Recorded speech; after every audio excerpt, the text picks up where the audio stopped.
On my first day of work at IGN in 2018, I was asked, what's your favorite video game of all time?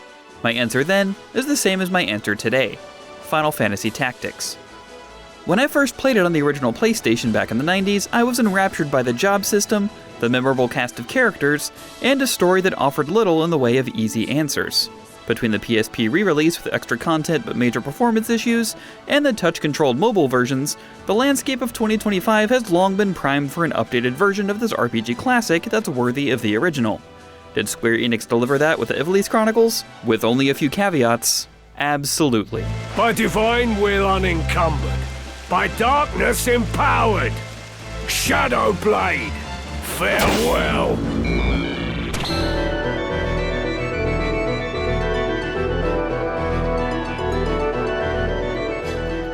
Despite all the improvements in the turn-based tactical RPG genre over the last 2.5 decades, the original Tactics is still one of those classics that holds up today. What starts as a fairly focused tale spirals into conspiracies, backstabbing, the evils of a caste society, supernatural threats, and all the other staples you'd expect from a fantasy political drama. A head on a sword. These swords of gold tanner, lackwits one and all. Throughout all of that, it keeps main characters Ramsay and Delita at the center. It doesn't give you tidy endings, and doesn't shy away from the atrocities that the common people must face when powerful men with armies refuse to set aside their quest for power. We fought for this kingdom at the peril of our very lives, yet the moment that the war was ended, you turned us out into the streets. Thankfully, for our sake, all that awful fighting is still really fun to play through, and the flexibility you have with how you want to build your units is immense. I have you now! Each of the 20 standard jobs comes with its own set of skills, and once learned, they can all be mixed and matched with other classes. Want a monk that can dual-wield both fists while ignoring the elevation of the terrain so he can jump 30 feet in the air to instantly punch a faraway enemy unit to death? Have at it. Just level the ninja and dragoon classes, and you're good to go. Your time is up! The act of simply leveling a unit is a joy, because you get instant progression feedback from every action you perform, and can easily assess your progress through the new UI. Since progression occurs with each individual action and not by finishing battles, you can either run through a bunch of different maps, leveling as you go, or spend a long time in one map until you gain just enough experience for the next skill or job. I've earned this. That old school grind may not sound fun at first, but having the option to master entire jobs in a single battle, or just earn the requisite experience that you need, gives you constant, concrete goals to achieve as you continue to build your party. And that carrot-on-a-stick feeling of the next job or next spell being within your reach if you do just a little more is essential to enjoying a job system such as this one. Other than Xenoblade Chronicles 3, I honestly can't think of another RPG job system with such satisfying progression pacing. And you will need to progress, as the balance of the back half of the story is truly nutty. We won't show footage of these late game battles because I don't want to spoil anything, but as sword and sandals warfare gives way to instant kill techniques and screen clearing summons from your enemies, you're also given some fantastically broken options in both late game characters and classes. And because many of these late battles only require you to defeat one specific character rather than an entire team in order to win, it further emphasizes the outsized importance a single unit can have towards the end of the story, since you can plan around diving through the enemy team to take out its leader. One character you recruit in the very last stretch of story missions is a one-man wrecking crew, as is fitting with his reputation, but his inclusion is indicative of the wild swings Tactics leans into. You're not forced to use him, but the difficulty is much higher if you don't.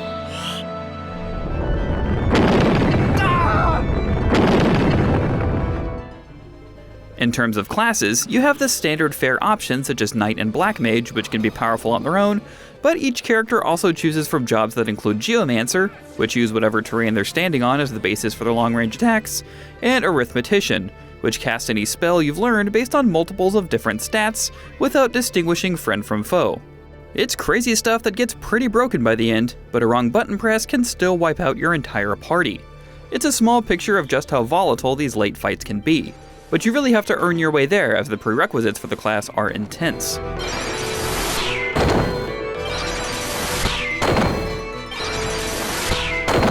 In an attempt to mitigate some of those balance issues, the Ivalice Chronicles now has 3 difficulty options. I played through on the middle difficulty, and it seemed much the same as I remember aside from some tweaks to stats, requirements for learning skills, and even some enemy placements. Having finished that, I'm now more than halfway through a new playthrough on the highest difficulty, and I am enjoying the extra challenge. Hopefully that continues through the last chapter, as that's where most of the balance issues lie. You fight well. I'm also still working through Midlight's Deep on my main save file, an optional endgame multi-level dungeon set completely in the dark, with exits hidden on particular squares that's filled with stronger enemies than you'll find throughout the story. The harder encounters are fun, but finding the exits without a guide is honestly kind of a chore, as you can't defeat all the enemies until you found the staircase to the next level. It's truly for the sickos who want to push their parties to the limit, and I can't see casual fans having much fun with it. The original Tactics did have problems other than the balance issues. It was very poorly localized for one, with stilted dialogue that rendered the complex political landscape unintelligible at times. Much of the depth of its characters was also hidden away in either hard-to-read menus or community guides, and the UI was needlessly clunky and complicated, as was the style at the time, making a lot of vital info a chore to understand. I'm happy to say that nearly every one of these issues has been addressed in the Ivalice Chronicles. You can't say this is an exhaustively complete version because none of the extra content found in the War of the Lions version on PSP, including the new playable characters, new jobs, or multiplayer mode, are present in the Ivalice Chronicles. But that's okay with me because other than Final Fantasy XII's Balthier, I don't particularly miss anything else from that version. And the original Tactics cameos from another Final Fantasy I won't spoil are still included. Now also with voice acting, which is really cool to hear. The one major thing that's been carried over from the War of the Lions is the vastly improved translation. I would save teacher with these hands if such were in my power. But I cannot. 'Tis my meager lot in this life. Another noticeable improvement is the updated graphical style, which is much higher resolution while preserving the original's retro isometric look. I honestly didn't like it at first glance because I thought it almost looked like a smoothing filter over an emulated retro game, but when I actually played it, I found that there's almost a canvas-like quality to the texture of the screen as your toy soldiers march across the battlefield, and the new tilt-shift focus adds to the illusion that you're playing with miniatures. You may not see the world beyond your high walls, but that does not mean they mark its boundaries. If the new look is too heretical for purists, hey, I get it. The original version of Final Fantasy Tactics is also included with the Ivalice Chronicles, but you have to load into a different game completely, and you can't even transfer save files between the two versions. I can respect the choice to stick with the classic version, especially now that it has the improved translation, but know that doing so means you'll also miss out on the best parts of this updated version, the new features and voice acting. Kill them here, and you'll have played into Duke Goltana's hands. We need only put them to rout. I know quality of life improvements aren't usually the sexy part of a review, but the myriad changes in the Ivalice Chronicles add up to much, much more than the sum of their parts. Dozens of changes, big and small, have sanded down many rough edges and made this feel like a comparatively modern game. A completely retooled interface fits modern TVs and places vital information up front, such as that dynamic interactable turn order list on the left side of the screen, the current job points of your character's class so you can keep an eye on your progression, and optional life bars and names you can toggle on and off with the press of a button. There are quick options to retry a battle instantly, or to retool your party before jumping back in, or to load a save straight from the pause menu. And that also takes some of the sting out of those tough battles. And when deploying your soldiers for battle, you do so on the actual battle map, not just a floating liminal space. You can even fast forward, which is an almost necessary feature when revisiting retro RPGs through a modern lens. A lot of these features were available in the original version, but only if you knew where they were hidden in the archaic menus and behind odd button presses, or by quitting and reloading. When you add up the time and headache saved over a campaign that lasts for dozens of hours, these changes make a huge difference. All of these battle alterations feel methodical and deliberate, as if the developers cleaned the cobwebs out of a dusty old garage so you can appreciate the gorgeous, shiny car sitting inside of it. If only I was stronger. Equal care has been given outside of battles.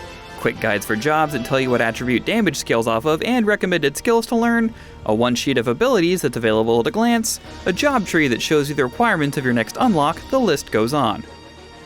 You can even bypass random encounters completely. They've really smoothed out the wrinkles without changing what made the original special. Another new addition that would be hard to imagine going without is full voice acting, and not just for story moments. battle cries, By heaven's will upon heart etched, let minds impure be cleansed. Divine ruination! small remarks during actions, How to proceed? and even pleased your humanity as you dismiss a unit, Don't say such things. I'll be more useful from now on, I swear. are expressed with almost universally excellent performances. Common robbers and peasants will speak in a working-class Cockney accent, Little moppets, is it? Our luck's turned for the better. the nobles with florid flair, It is the way of young men to be impetuous in their haste to do great things. and mid-battle anger and anguish comes across much more clearly than before when it was just text. I mustn't fall. Our struggle is not yet won. One example of voice work elevating a party member is Rafa, a character I'd never really cared much for previously. Feed us he did, Marak. But we were sapped on lies. Despite her story always being a tragic one, hearing the pain and anger in her voice, as well as her accent being so different from everyone else's, rounded out her character much more this time around. Opened his heart, you say? The man is not possessed of one. He murdered our parents. It is you who needs to open your eyes, Marak. Also, there are just some world-class insults in here, and it's really fun to hear them out loud. You've been less than we from the moment your base-born father fell upon your mother in whatever gutter saw you sired. One thing of note is that often the tone in the Japanese language track is very different than the English one. What can seem like intense anger in the former can be an appeal to reason in the latter. They both work, but if you want emotions constantly ratcheted up a notch, Japanese is the way to go. Have you lost your wits?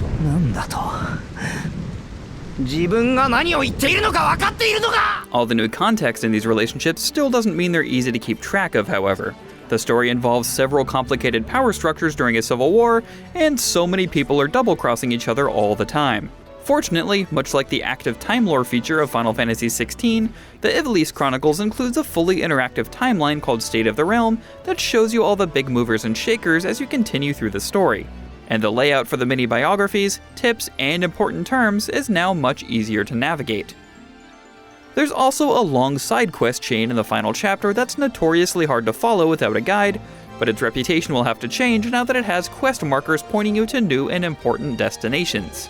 You still have to get through the tough battles, but it's just another example of getting you to the fun that was already there.